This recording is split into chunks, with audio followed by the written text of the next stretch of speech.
Today we talk about the chain. So someone asked us, how do you tighten the chain? So let me show you real quickly how you do that. Basically, the saw comes with two tools, one screwdriver, one wrench. You don't have to use the ones that come with it, you can use your own. There is one nut right here that you have to loosen to be able to tighten. So the first step is going to be to loosen the nut on this side. You don't want to take it all the way off, just loosen it up. Tucked down inside of here is a little bitty screw that is used to actually loosen and tighten the chain. You basically stick this in here and it's your standard. So right now I am loosening it.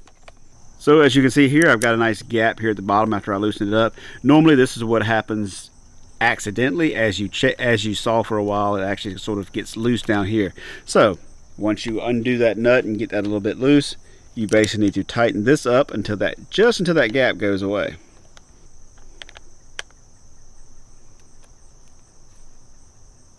And once that gap goes away and you can tug on it and still get a little bit of daylight right there, that is basically where you want to get it. Once you get that to where you want it, you basically just tighten this bolt back, tighten this nut back up. And basically the key thing there is you do not want to over tighten this. You want to get it just tight enough that it kind of touches onto the bottom. Still has a little bit of play when you pull it down and not too much tension. Now another question that we got is basically how often do you oil the chain? And that's a little bit of a gray area. You cannot over oil it. The more oil you're going to have on there, it's going to be better for it. But at the same time, this isn't a real chainsaw. It's not going at a very fast RPM. It's not getting overly hot because you're not using it for long periods of time. The general rule I use is about every 30 minutes. If I'm out here kind of like just trimming up things, going back and forth, then about every 30 minutes I'm putting a little bit of extra oil on it. Or if you look down and it just looks like things are getting very dried out, you can't. If it looks moist, then you know you're good.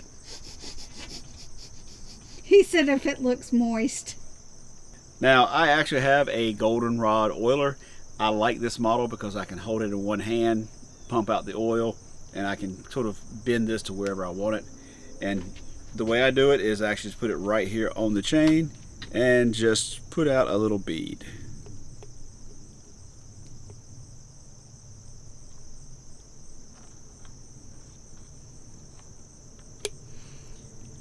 And then once that's there,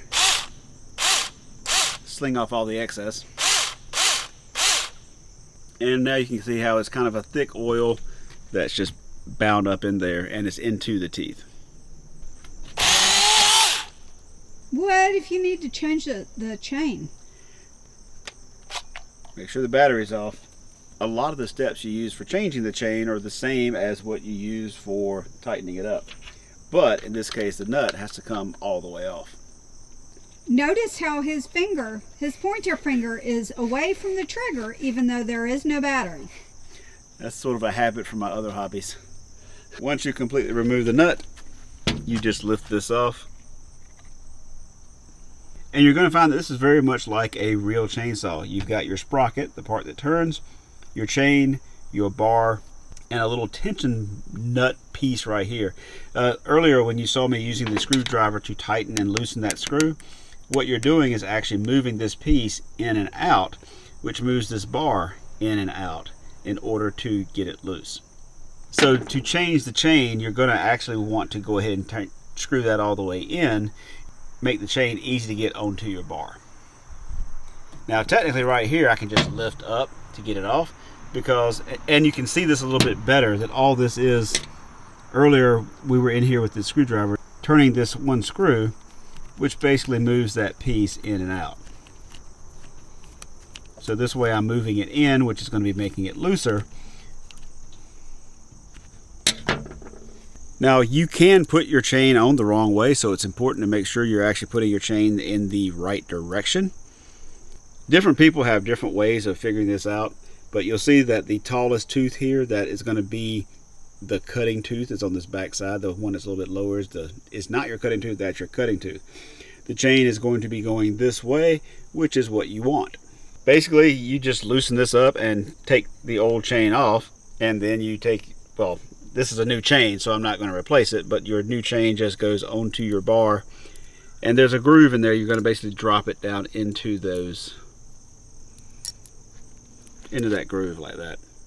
This is kind of how I like to do it. Get the chain completely set up into the bar in the right direction. As I said, it basically goes this way. So you want that tooth on that side so that as it goes that way, that's going to be your cutting tooth.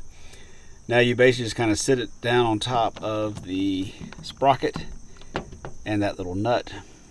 Now right now you see how loose it is. Basically I've got to tighten that screw that we were looking at earlier to get it tight. It is a little bit difficult keeping it into the grooves of the bar.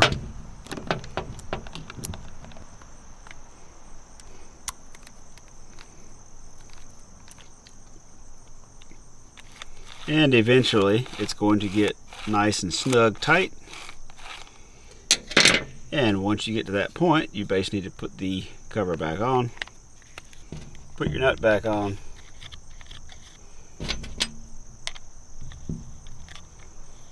and tighten it down. Is that not supposed to go? Oh, okay, it just was off. Yeah, it's just...